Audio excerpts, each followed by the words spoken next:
Good morning. Thursday morning, Holocaust Remembrance Day. It's a pretty tragic day in history in Israel. There's going to be sirens, moments of silence, and truth be told, on a personal level, my grandmother, my grandparents, much of my family was lost in the Holocaust, survived the Holocaust. It's very close to me on a personal level. And every year I'm very conflicted and torn about, just going on with my day. And every year I tell myself, this is how we win. The Nazis, they're gone. Here we are in Tel Aviv, in Israel, innovating, changing the world, bringing a light onto the nations. So we're doing that. Heading now to Tel Aviv, to Sarona, to meet Avishag, who I only met once. It's a long story and a funny story how I met her, but amazing energy. She's an amazing woman. After that, a very, very long overdue meeting with someone who's somewhat of a legend around here, Inbal Arieli, who just wrote her, I don't even know what number book, but she's a fascinating person. Hopefully get her on camera, then meeting the Toshiba Israel team, and a couple other meetings throughout the day, then the weekend. It's all good. It's going to be a pretty loaded day. Let's do this.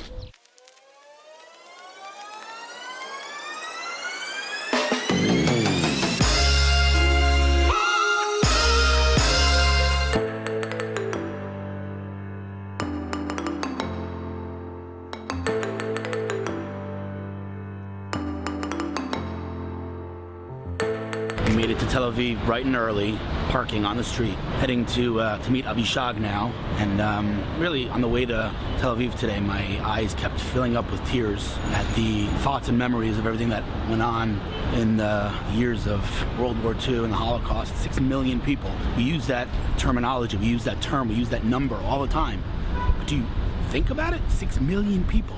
6 million. I mean, I haven't seen 100,000 people. 6 million people, lives, fathers, mothers, brothers, lost, just because someone decided. I think it really doesn't matter who you are, where you live.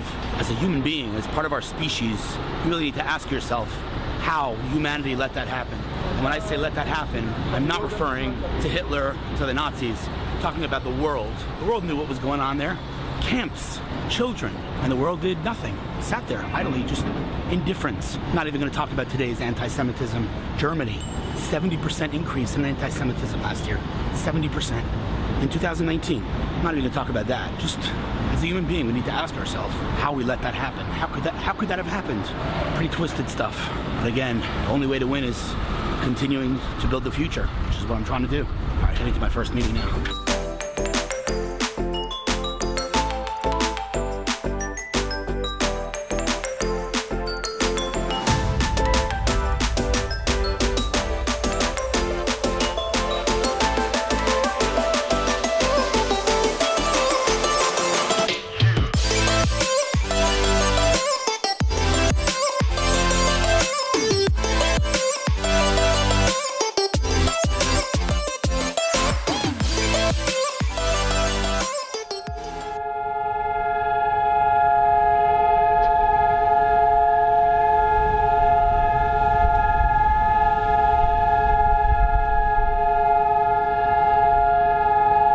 So I came to meet Inbal Arieli. She gave me her address, and I don't ask, where am I meeting you? I figured it's just like an office, but it's a co-working space in Jaffa, another co-working space. These things are endless. There's just endless co-working spaces here. It's unbelievable. This place is stunning. It's called Ayeka. Look at this place.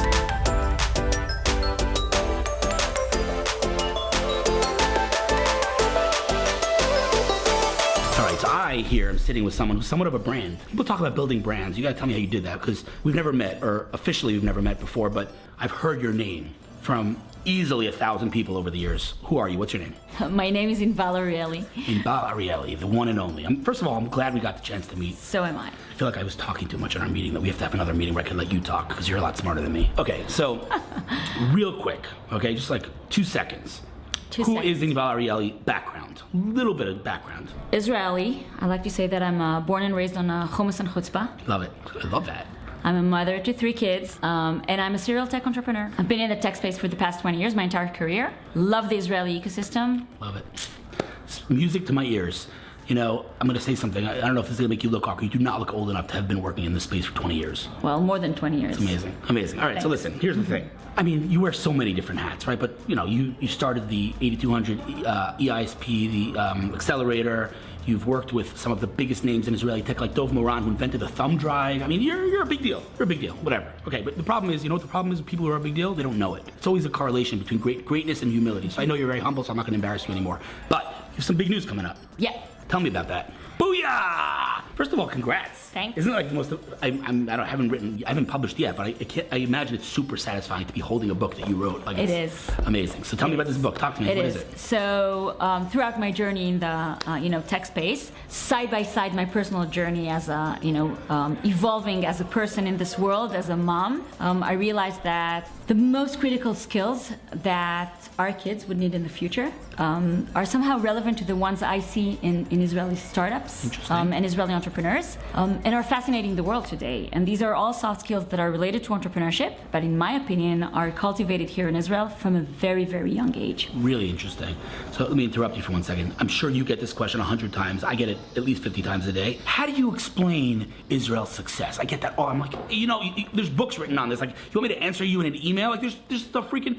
How do you explain Israel's success? So the typical answers we get is, the role that the military plays in the innovation space, the fact that we're a country of immigrants. They're all good reasons. Necessity, right, being the mother of all inventions. They're all right. They're all good reasons. But I think there's an additional layer to that, and I think that the way the Israeli culture is organized, Israeli society, actually enables, I would say, growth, evolvement, and dealing with the constantly changing environment of anything, technology, business, politics, anything. Right. And these muscles, our capability to deal with ambiguity, I think is a great asset that we have. That actually, it's a muscle.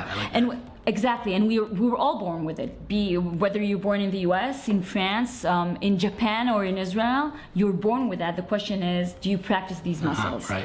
And we do practice them in Israel, but it's definitely possible to practice them also elsewhere. Is your book somewhat of a manuscript for other countries to replicate what Israel has done? Well, the book is a manuscript for businesses, for business executives. It's a business book on how to actually, identify these skills first and foremost. So identify them, give them enough stage, and focus on the potential and the capabilities that people bring into the picture rather than what they've done in the past. And then after identifying them, how can you nurture them? Love Definitely. It. Okay, so the book's coming out in August. But you can pre-order. Yes. Right now. On Amazon, Barnes & Noble, HarperCollins. Where's your website? Where's the best place, the easiest link that people can go visit where they can? Well, the easiest link is just Amazon. Chutzpah. Inbal Arieli. It's online for pre-orders, and if you want to help tell the story. Super interesting. Can I get a copy of read? Of course you will. This is yours. I'm reading this right now. Okay, so listen. First of all, thank you. Listen. I mean, we just sat for like an hour, and I'm blown away. Honestly, like you've done. I want to be you when I grow up. Is what I'm saying. No, but listen. Bottom line is, Inbal, first of all, way overdue. Like you should have done this a long time ago. True. We're gonna do it again soon because we have a lot to talk about. Right. But anything beyond, I'm gonna read the book, and of course, I'm gonna let everyone know because I'm sure it's gonna be amazing, and no question about it. But beyond that, anything I can do to help, you think about it in the back of your head. You have this resource now, this secret weapon in your arsenal called Hillel, who is at your disposal. I'm serious. Anything I can do to help you in any way, I think our missions are aligned. Totally. Honestly, like we have something here that, by the way, and I always say this, there's a lot of buzz, hype, but I don't think people even realize. People don't even have any clue. I'll just tell you one example. 3 or 4 months ago, the editor-in-chief, an old friend of mine, the editor-in-chief of the Jerusalem Post, Yaakov Katz, who I know for 100 years, literally comes over to me on Shabbat outside of shul, and he says to me, outside of synagogue, and he says to me, you write for TechCrunch, you write for Business Insider, you write for Inc., you don't write for us. What's wrong with you? Come write for us. So I said, okay, well, how do you envision this happening? He said, I'll make you a corner on the front page of the business section called Hillel's Tech Corner, and you could feature a startup every week. And I'm like, you had me at Hillel, let's do it. And so I decided my swim lane or my focus is going to be impact, right? Because not many people talk about impact technology. And so I said, all right, once a week I'm going to feature an impact startup. Do you know what my inbox looks like? You can't even imagine. Wow. It's endless. Yeah. It's a country smaller than the size of New Jersey in the most unstable region on planet Earth. And I'm not talking about automotive, I'm not talking about drones, I'm not talking about AI. Cyber, of course, right? I mean, cyber is just like it goes without saying. But like impact, companies that are fundamentally changing the world. I've written about, I saw his name in the book, Yonatan Adiri. I wrote about him 2 weeks ago. Wrote about Zebra. This week I'm writing about WaterGen. Crazy companies bringing water to places that don't have running water. Like in this tiny flipping country, it makes no sense. And so people might, there's a lot of hype and buzz, and people don't even realize, like, it's so much bigger than that. So I can't wait to read it, and I can't wait for you to tell me how I can help in any way, and I'm looking forward to our next meeting. Perfect. So Thank you so much let for me your know. time. Let me know what you think of the book. You'll know. I might not tell you. I'll let my audience know. You'll find out from them. Thank you so much. This very emotional day is coming to an end, and weekend starts. Next week is going to be very intense. See you then.